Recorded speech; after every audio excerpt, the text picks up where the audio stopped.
안녕하세요, 장희택입니다. 토레스인데 요거는 하이브리드예요. 하이브리드 150마력을 내는 1.5L 엔진, 그리고 177마력을 내는 전기 모터가 합쳐진 토레스 하이브리드. 미디어 오토. 외관 디자인은 뭐 토레스에서 바뀐 게 없어요. 휠 디자인이 조금 바뀐 정도고, 그 다음에 EV 전용 저소음 타이어가 달려있는 거, 요 정도가 다른 점이고, 나머지 디자인은 뭐 똑같습니다. 네, 근데 이제 이거 토레스 하이브리드이기 때문에 엔진룸 안이 완전히 새롭게 바뀐 게 특징인데 한번 볼게요. 이거 뭐 다 커버를 해놨네요. 여기에 1.5L 엔진이 들어가는데 여기 살짝 보이죠? 중국어 같은 게 막 찍혀 있잖아요. 요게 BYD 엔진을 베이스로 해서 KG 모빌리티랑 같이 공동 개발한 파워트레인입니다. 완전히 새로운 엔진이고요. 새로운 엔진 밑에 쪽에 붙어있는 변속기 구조도 지금까지 없었던 방식의 변속기예요. 무단 변속기도 아니고 토크 컨버터 방식 변속기도 아니고 유성기어 방식도 아니고 완전히 새로운 방식의 변속기인데, 제가 여기 오면서 몰아보니까 약간 무단 변속기 같은 느낌은 들어요. 그리고 이제 전기 모터가 두 개가 붙어있는데 P1이랑 P3 이런 식의 구조라 그러거든요. 우리가 하이브리드 구조를 설명할 때 P0 모터냐 P1 모터냐 P2 모터냐 뭐 이런 얘기들을 하는데, 여기 지금 토레스 하이브리드에는 P1 모터랑 P3 모터가 들어가 있어요. 이거 간단하게 설명드리면은 P0는 엔진이랑 이렇게 벨트로 연결되어 있는 그냥 발전기 같은 거고, P1 모터는 엔진에 바로 연결되어 있는 전기 모터 P1 모터, 그리고 P2 모터는 엔진이랑 변속기 사이에 들어가 있는 거. 현대기아에서 많이 쓰는 게 이제 P2 모터가 들어가 있죠. 근데 토레스 하이브리드에는 P2 모터가 아니고 P3 모터, 변속기 뒤에 모터가 달려 있습니다. 그리고 P4 모터도 있는데, P4 모터는 뒷바퀴에 별도로 전기 모터가 들어가 있을 경우에 P4 모터라 그러는데, 이제 이런 거는 토레스에는 적용이 안 돼 있고요. 토레스에는 P1, 파워에는 관여를 하지 않고 발전만 하는 모터가 엔진이랑 딱 붙어 있습니다. 그리고 변속기 뒤에 붙어 있는 P3 모터는 동력 모터예요. 힘을 내주는 동력이랑 회생 제동만 해주는 게 이제 P3 모터가 들어가 있는데, 대부분의 주행을 요 P3 모터가 전기차처럼 주행할 수 있게 해줍니다. 그러니까 P3 모터가 변속기 뒤에 붙어 있으니까 그냥 바퀴 쪽이랑 바로 연결되어 있는 모터라고 보시면 돼요. 요게 힘을 내주고 회생 제동도 해준다. 그리고 가속 페달을 끝까지 밟아서 급가속을 하거나 그랬을 때는 P3 모터 외에 엔진이 힘을 합쳐서 이렇게 파워를 쫙 끌어올려 주는데, 이론상으로 보면은 엔진이 150마력, 전기 모터가 177마력이니까 327마력이구나 생각을 할 수가 있는데, 이 합산 출력이 327마력 전체가 나오는 것 같지는 않고요. 엔진과 변속기, 전기 모터 구조상 제가 몸으로 느끼기엔 한 230-40마력 정도가 나오는 걸로 생각은 듭니다. 급가속을 팍 하면은 막 휠 스핀이 막 생길 정도로 파워는 괜찮거든요. 기존의 토레스 1.5L 터보에서 느껴보지 못했던 파워예요. 쭉쭉 나갑니다. 그리고 또 하나 뭐 잠깐 제가 느껴본 바로는 이 1.5L 엔진이 터보 엔진인데 상당히 조용해요. 엔진 소리도 나긴 하는데, 이게 무단 변속기 비슷한 구조기 때문에 급가속할 때 엔진 소리가 멍, 이렇게 변속기 1단, 2단, 3단, 4단 뭐 이렇게 되는 게 아니라 그냥 멍 하면서 이제 가속이 되는 그런 구조인데, 엔진 소리가 크지 않기 때문에 거슬리거나 막 그 정도 수준은 아닙니다. 기존의 토레스의 약점이었던 파워트레인이 좀 부실하다, 왜 하이브리드가 없냐, 요거는 잘 해소한 것 같습니다. 파워도 괜찮고 회전 질감이나 뭐 주행 감성이라든가 이런 것들도 꽤 잘 챙겨 넣은 새로운 방식의 하이브리드 시스템이고, 연비도 괜찮아요. 연비도 리터당 15-16km 정도 나오니까 경쟁 모델인 현대기아의 1.6L 터보 하이브리드, 투싼 하이브리드나 스포티지 하이브리드, 그거에 비해서 뭐 연비도 괜찮고 회전 질감이라든가 뭐 이런 것도 뭐 뒤지진 않거든요. 그리고 일단 토레스가 사이즈도 더 커요. 이거는 4.7m가 넘기 때문에 스포티지나 투싼보다 일단 사이즈가 더 크거든요. 근데 이제 실내 공간은 투싼이나 스포티지가 실내 공간을 되게 잘 뽑아서, 차 사이즈는 요게 더 큰데 실내 공간은 투싼이나 스포티지 쪽이 실내 공간은 조금 더 여유로웠던 기억이 나고, 대신 이제 여기는 트렁크 공간이 상당히 넓었거든요. 휠 베이스가 2680, 2.7m가 되지 않는 휠 베이스라서 실내 공간은 이제 여유 있게 뽑지 못했지만 뒤에가 넓기 때문에 트렁크 공간이 조금 넓게 설계가 됐어요. 투싼이나 스포티지보다 트렁크가 좀 더 넓고요. 그리고 이제 요걸 들추면은 또 다른 수납 공간이 있고, 또 요 앞까지 들추면은 여기 이제 배터리가 나옵니다. 요 배터리가 1.83kWh 배터리, 하이브리드 배터리인데 요거는 리튬 이온 배터리예요. 선우다 모빌리티 에너지 테크놀로지 보이죠? 중국 선우다 배터리에서 공급받는 리튬 이온 배터리 1.83kWh 배터리가 들어가 있고, 12V짜리 저전압 배터리도 들어가 있는 있는데 그거는 BYD에서 공급받는 LFP 배터리가 이제 12V 배터리로 저 앞쪽에 들어가 있다고 하고요. 요거는 선우다 배터리. 선우다 배터리가 듣보잡 배터리는 아니에요. 볼보 EX30에도 선우다 배터리를 이제 공급받고 있고 그 외에 여러 자동차 회사나 전자 회사들에도 선우다 배터리가 중국 내에서 많이 공급을 하고 있어요. 그래서 듣보잡 배터리는 아니다. 리튬이온 배터리가 들어가 있다. 아마도 하이브리드의 특성상 순간적으로 충전하고 순간적으로 방전하고 막 충전 방전 이거를 막 거듭하기 때문에 LFP 배터리보다는 리튬이온 배터리가 훨씬 더 효율이 잘 나오기 때문에 리튬이온 배터리를 여기다 세팅한 걸로 보입니다. 요 정도까지만 보고 요 실내 잠깐 볼게요. 바뀐 거는 별로 없어요. 미디어 오토. 잠시만요. 광고 들어갑니다. 비교원 인터넷 약정 기간 3년이 지났는데 귀찮아서 그냥 쓰고 계신가요? 48만 원을 그냥 날리고 있진 않으신가요? 국내 최초 인터넷 혜택 환급 플랫폼 인터넷 비교원. 인터넷 변경 시 현금 혜택 48만 원. 휴대폰 구매가 아니더라도 휴대폰 통신사 변경만 해도 30만 원 추가 혜택. 정수기 설치 시 설치 지원금 최대 30만 원까지 최대 받을 수 있는 혜택 108만 원. 전화 한 통이면 설치 당일날 바로 입금되고요. 현재 진행 중인 이벤트로 친구 추천 시 4만 원 무제한 제공된다고 합니다. 지금 당장 네이버에 인터넷 비교원을 검색하고 이 모든 혜택을 당일에 꼭 받아보세요. 인터넷 비교할 땐 인터넷 비교원 최고. 자, 외관 디자인도 그렇고 실내 디자인도 뭐 바뀐 거는 없어요. 원래 토레스 그거고 인포테인먼트 시스템이 조금 더 뭐 개선됐다 그러는데 공조장치 조절하는 거 요 면적이 조금 더 넓어져서 뭐 조작하기 편해졌다. 그리고 요 드라이브 모드 바꾸는 거 예전에는 여기 드라이브 모드 바꾸는 요 터치 요 네모만 있었고 드라이브 모드가 바뀌는 거는 여기서 표시가 돼서 여기 누르면서 여기를 보고 막 이래야 되는데 드라이브 모드 바뀔 때 이렇게 바뀌는 거. 그 외에 뭐 여기 뭐 좀 빨라졌다고 하는데 그렇게 빨라진 것 같진 않고요. 뭐 누르면은 조금 있다가 켜져요. 이거 뭐 어떡하면은? 예. 그리고 뭐 하나 메뉴 들어가면은 막 찾아 들어가고 막 이러는 게 복잡했는데 그래도 조금 개선된 듯한 그런 느낌은 들고요. 그리고 내가 선글라스 쓰고 있어서 그런가 이게 왜 밝기를 최대로 한 건데도 조금 어둡다는 생각이 들어요. 예전부터도 이 케이지 모빌리티 이 디스플레이가 조금 어둡다. 이 백라이트 자체를 좀 밝은 거를 써야 되지 않을까 생각은 들었는데 낮에 보기에는 조금 좀 어두워요. 네, 요 정도까지만 보고 그래도 시승하는 거니까 이제 그대로는 또 한번 해봐야죠. 제가 뒤에 가족을 태우면은 조금 타이트하게 요 정도 왔는데 요 상태 그대로 뒤로 가볼게요. 네, 주먹 2개 들어가고 주먹 2개 들어가는 게 그냥 웬만한 차들 준중형급 차들이 보통 2개 들어가고 조금 넓게 설계된 차들이 2개 반 정도 들어갑니다. 무난한 정도의 실내 공간이고 앞좌석 밑으로 발 들어가는 거 공간 여유롭고 앉았을 때 머리가 뭐 닿거나 그러지도 않고 그리고 이제 등받이 각도가 조금 조절이 돼요. 가장 세우면 요 정도 눕히면은 요 정도에서 요 정도가 등받이 각도가 조절이 됩니다. 이렇게 세우면은 요 정도 앉게 되고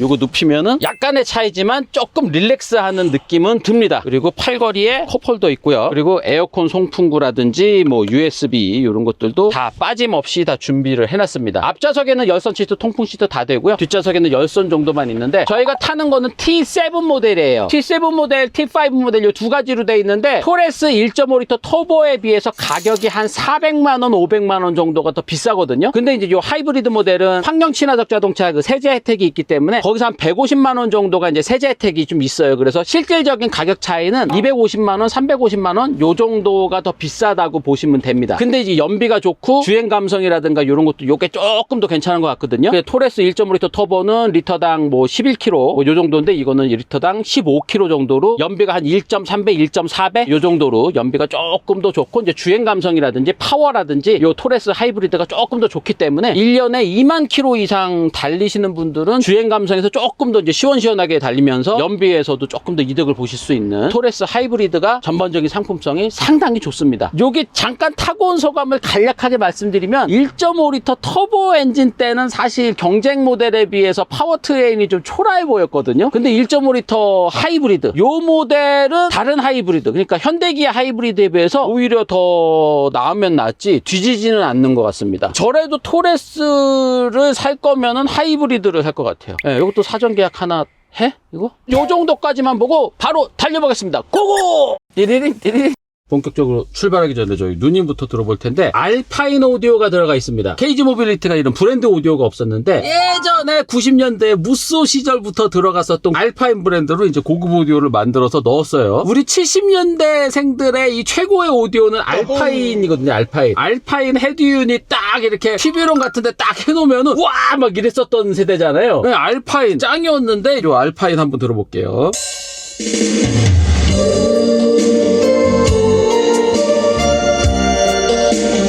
와, 이 KG 모빌리티가 완성도가 점점 높아지고 있네요. 보스나 하만 카돈급은 충분히 됩니다.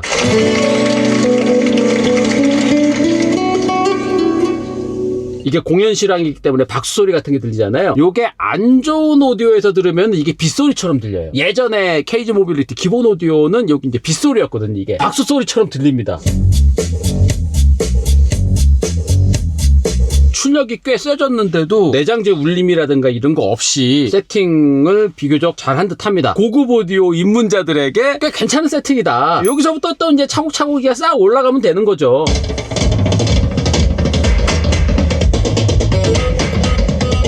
요 정도면은 아주 베스트는 아니에요. 음이 조금 깎여서 들리는 듯한 그런 느낌도 좀 있고 쭉 뻗다가 마지막에 조금 엉키는 듯한 그런 느낌이 없지 않은데 세팅 요 정도면은 뭐 잘했다. 요 정도까지만 또 출발할 텐데 하이브리드이기 때문에 엔진이 지금 꺼져 있는 상태죠. 여기 주행 모드가 에코 모드, 컴포트, 스포츠 모드 있는데 에코 모드부터 한번 가볼게요. KG 모빌리티의 이 장점이 화면 자체가 내비게이션 화면이 되고 여기에 이제 속도계 이렇게 나오기 때문에 여기는 내비게이션으로 놔두고 여기는 하이브리드 구동계로 이렇게 놔두고 에코 모드부터 출발을 해볼게요. 뭐 괜찮은데? 승차감도 뭐 이 정도면은 나쁘지 않고 막 밟을 때는 에코 모드인데도 쑥 나가네요. 에코 모드의 가속이 이 정도고 컴포트에서는 컴포트에서는 조금 더 적극성이 좀 보이고 스포츠에서는 가속 느낌이라든가 이런 게 꽤 괜찮은데요? 예전에 1.5L 터보 엔진만 있을 때는 이렇게 가다가 급가속할 때 한 박자, 두 박자, 세 박자 쉬고 가속됐었잖아요.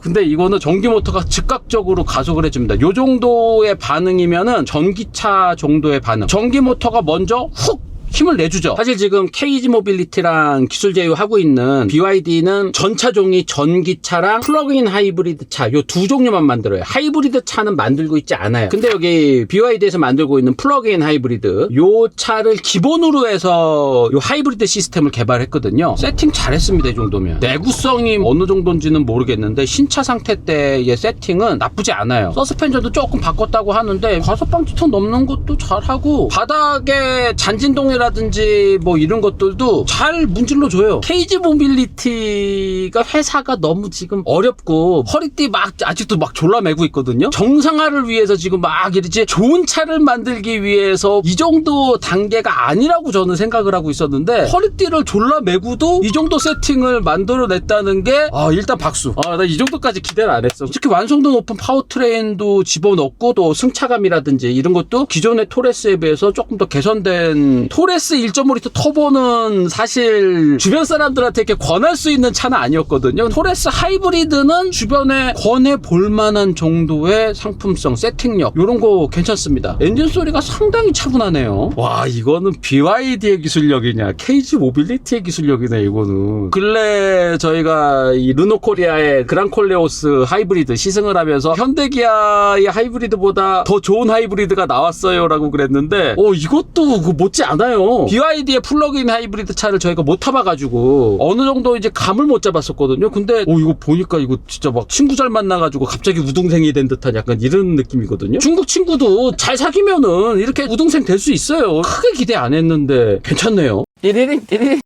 근데 이게 주행 안정 장치 있잖아요. 차 바퀴의 미끄러짐을 감지해서 네 바퀴가 침착하게 굴러갈 수 있도록 딱 해주는 요 주행 안정 장치는 그냥 기존 거 그대로 썼나봐요. 급가속할 때 바퀴 헛도는 그 현상이 노골적인 거, 그게 그대로 남아 있습니다. 바퀴를 틀고 가속을 한다든가 아니면은 아스팔트에 좀 모래가 좀 있거나 그랬을 때 조금 헛도는 현상이 있는데 직진해서 아스팔트에서 가속할 때는 막 헛돌거나 그러진 않아요.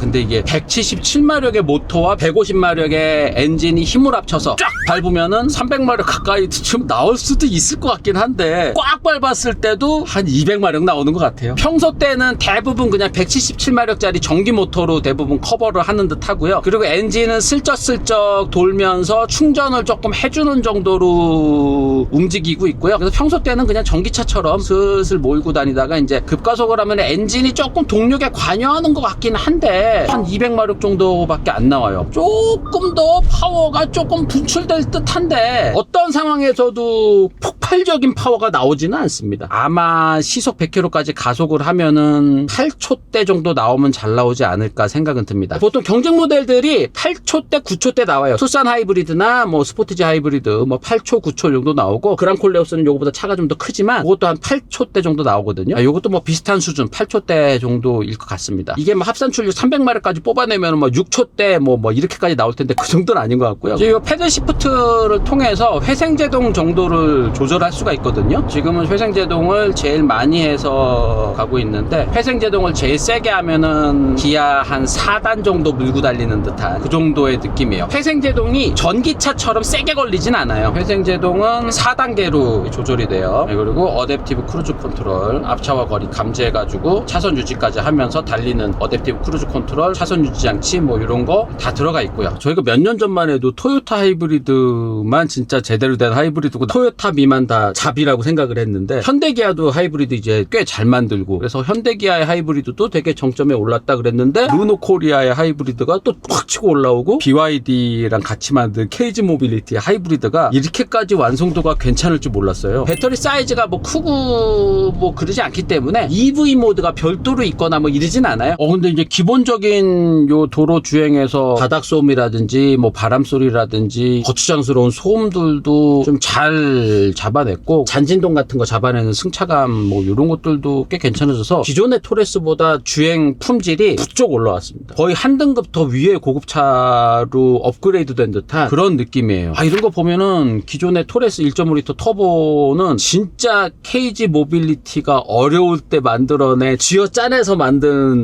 이 정도 만들면 진짜 우리 할 만큼 했다 그렇게 만든 차라는 느낌이 들고 요거는 이제 토레스를 몇 년 동안 팔고 또 주행 테스트라든가 뭐 이런 것도 몇 년 동안 계속 해봤겠죠. 거기서 느꼈던 여러 가지 단점들이나 이런 것들을 세세하게 다 수정해가지고 하이브리드 시스템까지 새로 딱 넣어가지고 만든 조금 완성형 같은 그런 느낌이 듭니다. 근데 우리가 시속 100km까지 가속은 그래도 한 번은 좀 해봐야 되는데 시원한 도로가 좀 한 번 나갔다 와야 될 것 같은데 띠리링 자, 여기서 시속 100km까지 가속을 간단하게 한번 해볼게요.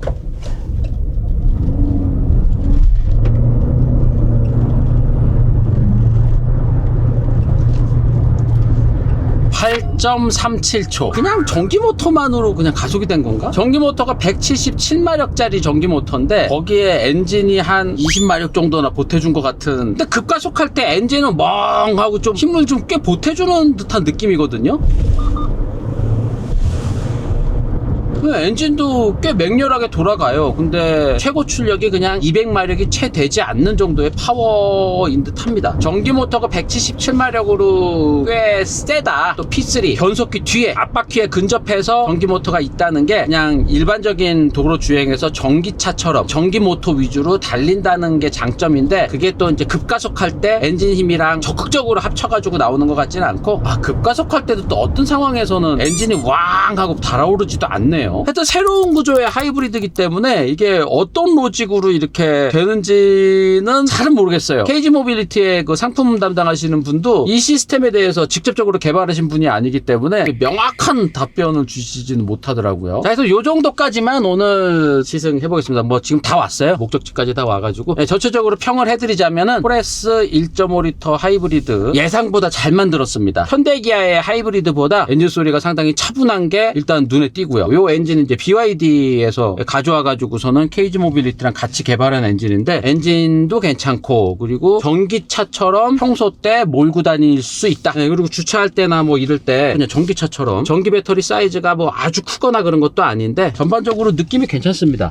느낌 괜찮게 잘 만들었다 라고 평해드리면서 비교 테스트를 한번 해볼 만할 것 같습니다. 그랑콜레오스는 요거보다 좀 한 등급 더 등치가 좀 더 큰 차라고 생각이 되고 요거 경쟁 모델은 투싼 하이브리드, 스포티지 하이브리드인 것 같은데 하이브리드끼리 한번 비교 테스트를 한번 해볼 만할 것 같아요. 그래서 오늘은 여기까지만 들려드리고 조만간 스포티지 하이브리드랑 비교 테스트로 다시 한번 찾아뵙도록 하겠습니다. 오늘은 여기까지입니다. 고맙습니다. 안녕. 회사로 돌아가면서 내가 든 생각인데 새로운 하이브리드 파워트레인 요거 꽤 괜찮거든요. KGM에서 만든 것 치고는 아주 잘 만들었다라고 할 수 있는데 이 정도면은 외관 디자인도 좀 바꿔서 하이브리드 우리 새로 잘 만들었어요. 완전 새로운 맛이에요. 라는 거를 좀 더 좀 티를 좀 냈으면 어땠을까 하는 아쉬움이 듭니다. 하이브리드 잘 만들어 집어 넣었는데 이 생긴 게 그냥 똑같아. 아, 요거 좀 아쉽습니다. 데코레이션이라도 좀 살짝 좀 바꾸지 하는 좀 생각이 들다가도 요즘 요 KG 모빌리티 생각을 하면은 상황이 뭐 그렇게 넉넉하진 않죠. 하여튼 좀 그랬습니다. 하여튼 잘 만들어서 좀 더 아쉽습니다. 괜히 얘기했네.